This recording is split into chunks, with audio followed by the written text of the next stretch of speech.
Welcome back to our podcast. Thanks for tuning in. Today we're going to be talking about how to fill your small space and get creative with plants. Our guest speaker is Jenn. Welcome to the podcast, Jenn. Thank you. Thanks for having me. Yes. Tell us about your small space. I have a very small front screened-in porch. Mm-hmm. I don't have very much grass area out front at all, so I do all of my gardening on the porch. Mostly all in pots. It's all pots. Oh, wow. I have a very small fountain that I have put on my porch as well, that I have utilized a lot of plants around it and under it.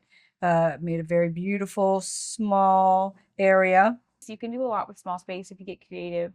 So So it's funny. I mean, whether it's a porch, a balcony, a windowsill. I mean, there's many options, many small spaces to work with, and even on a windowsill, there's so many cute little pots and Yeah. little plants and succulents. A lot of succulents. love I see a lot of succulents. people with succulents on their windowsills, Yeah. which is very cute, and they make the cutest pots for succulents as well. Yeah, they make good gifts too, I Mhm. think.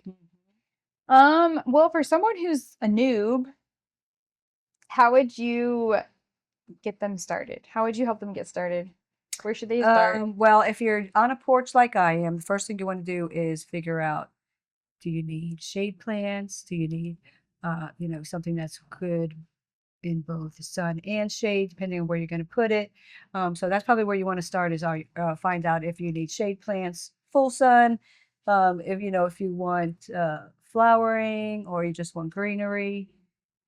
What plants would you recommend for a porch space that gets like little to no Little to sunlight? no sunlight. I would say that would be more along your ferns, your hostas.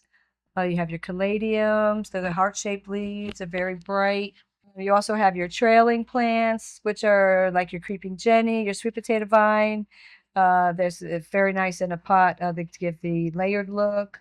What about for full sun? For full sun, I would recommend like the Angelonia, petunias, maybe some marigolds. They're hardy and very low maintenance, bright, pretty colors. The lantana is also very pretty with the colors. I feel like those ones, like if you're gonna put them on your porch, lantana and marigold especially, they need to be in like a very sunny spot Yeah. because I know those are like full sunflowers Yes. from what I've seen where we have them located out in the yard. What's it called when you put like three plants together in one pot and there's So you have like each plant has its own little purpose. What's it called? Thriller? you have your thriller, And your which is the highlight of the pot, which will Yeah. be the tall thing, the tall plant probably in the middle or The more main. towards the back. It's Okay. going to be the vocal point of the plant. Okay. Then you have the filler, which will be any other thing that you want to put around that, just to take up space. Greenery, you could put some flowers in there, whatever you like. And then you have what they call the spiller, which would be along the trailing, the vines, the creeping Jenny or the potato vine, where it will cascade down, down the pot. It makes a very pretty look. We should do that at home Mm-hmm. because we have a porch with a bunch of plants, but we don't have a thriller and a filler. Yeah. It's a lot of fun to do as Or well. whatever. It's a lot of fun to put together. I bet. What's like a good maintenance for your porch plant? Well, of course, now in the summertime, Yeah. everything's going to need to be watered probably a little bit more than usual. Right. The good thing to do is I do the finger test. I stick my Yeah. finger down and check for if it's moist or if it's dry. I do it a lot like that. A lot of people say, every day or every 2 or Yeah, 3 I've days. heard about that. I don't do it by the calendar. I do it by whatever my finger says. If it's dry or if it's moist. I've heard you can't really put your plants on a watering schedule, Right, but especially here in I Florida. don't know. I feel like watering plants is just so, I wouldn't say it's customizable, but I feel like it's like, I would say down the general, I probably do it at least every day. yeah, This time of year, maybe sometimes even twice a day. because my mom has a bunch of philodendrons on our porch, and I feel like we hardly ever water them, but they keep trailing and like growing. You could propagate them. But I feel like with small space, with plants put in a small space, that would invite a lot of pests also. Yes. So what are your more common pests for porch plants? I would have to say like your mealybugs, Mm-hmm. spider mites, the aphids. You got the fungus gnats, which are not my friends at all. What do you recommend to treat them? Well, what we have here that I like to use is a systemic pesticide. It's just granules. You put these granules into the soil, and then it gets into the stems and it gets into the leaves. So when they go to have a little lunch, they don't like it. So like it gets rid of them. Yep. Oh, what would you say some of the pros are to container gardening? I would have to say the space efficiency. You can move things around a lot. Helps to reduce the weeds and the pests and diseases being in the pot, actually. And you could just change them out constantly. Constantly. I feel like it's different when you plant something in the ground. You don't want to go rip it out of the ground, but I don't know. I guess It's a you lot feel, easier when it's in a pot as well. yeah. Mhm, Or I to guess you do. could add to it. Um, how long have you been doing container gardening? Have you Mm, ever had the space to do like outdoor gardening, or you've always just done when I had my own home, I was always in my yard, but I always really? planted things in the yard. It's just now that I'm in an Oh, apartment and I don't have the yard space yeah, that I have to. Oh, I have a little bit of space, but I can't plant anything, of yeah, course, because it's not my home. right. So that's why I do everything in the pots. Yeah. So that way, when I leave, I can take them with me. Yes, that's a really good Hmm. positive to it. You were also telling me about you get really creative with like your space. What were you Well, I had just recently I put a small fountain hmm on my porch. That's cool. And I decorated all around the base of it with all Mhm. different kinds of plants. And I put some pavers around it, made it a very special little place. Mhm. I have a very small porch. I mean, Yeah. when I say small, it's very small.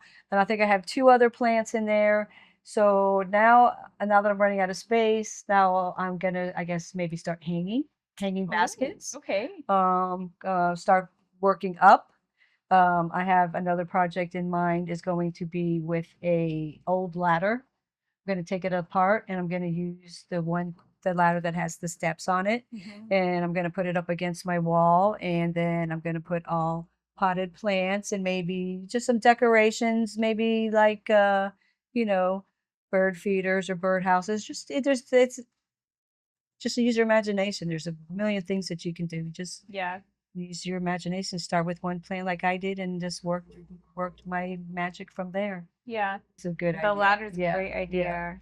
And I Mhm, love that you can get the plants to like grow up, mhm, you know.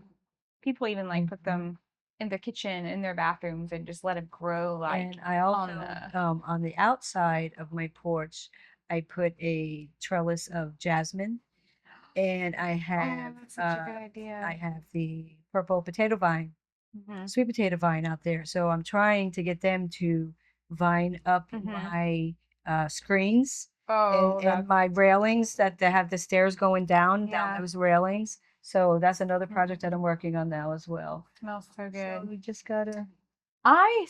Being on the subject of vining plants, I have one of those, oh, I forget what they're called. They're vining flower. They're right out here in the vining section. Um, I know which one you're talking about. yes, The I purple ones. can't. Yes.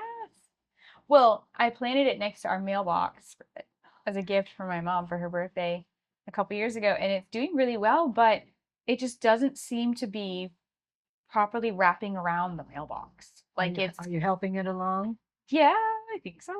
Like, what's a good way to help guide or like, do you like tie Well, it what I to do the, with mine, I just every time I see that a piece is starting to grow out, I'll just kind of train it to like go one way, okay, kind of maybe wrap it around another one, yeah, and you got to help it. yeah, just got to kind of help it Yeah, along the way. okay. Mhm. It's funny because we have our neighbor's bush is like right next to our mailbox. So I feel like the vines often like go straight out into nowhere, I think they're trying to reach over I to connect to the, see. but maybe I just need to train it, so I need to wrap Yeah, it around. yeah. Try it. You're also going to be on Coffee with the Gardener. I You're am. going to be hosting the Coffee with the Gardener class on the 29th of this month. I am. Okay, so August 29th. Are you excited about it? I am. Okay. Be my first class, so yeah, I'm very Yeah, excited. awesome. What's one of your favorite plants? I would have to say it is the crotons. I love the crotons. I love the tropical colors, the Yeah, bright colors. I love that they're very hardy. Um, they're full sun, right? they are, well, no, they can be full sun or shade. They can take either or. They can take the They can shade. take either or. Hmm. Are you? Are They're you? very, Wow. they look very nice, like all, like at the base of a big, huge tree. Okay. Put them all around the base of, it's beautiful, absolutely beautiful. So you could put those on your porch. Mhm. Well, Jen, thanks for coming on the podcast. Thanks for having me. Of course, I think if people want to start their own little potted plant, Start with one plant and take it from there. Let your yeah, imagination work with it. yes. And we have so many plants to choose from here at the yard stop. So y'all should definitely come see us if you want to get creative with your Small space. small space and join Jen's class August 29th. It's going to be Coffee with the Gardener, and you can sign up through our Facebook page. So, yeah. Other than that, guys, thanks for tuning in. I hope you enjoyed the topic. We'll see you guys on the next episode. Bye.